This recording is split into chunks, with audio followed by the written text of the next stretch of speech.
আজকের রেসিপি ডাল পেঁয়াজি। এর জন্য আমি মুসুর ডাল 1 ঘন্টা মতো জলে ভিজিয়ে রেখে মিক্সিতে ভালো করে বেটে নিয়েছি। একটু যেন দানা দানা থাকে, তাহলে ডালগুলো ভাজার পর মুখে পড়লে খেতে ভালো লাগে।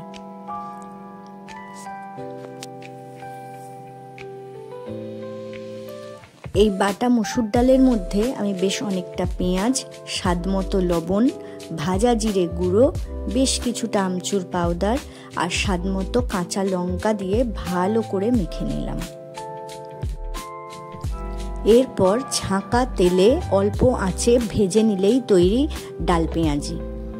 সন্ধ্যাবেলায় গরম চায়ের সঙ্গে এই ডাল পেঁয়াজি খেতে বেশ মুখরোচক লাগে। বানিয়ে কিন্তু অবশ্যই জানাবেন কেমন লাগলো। ধন্যবাদ।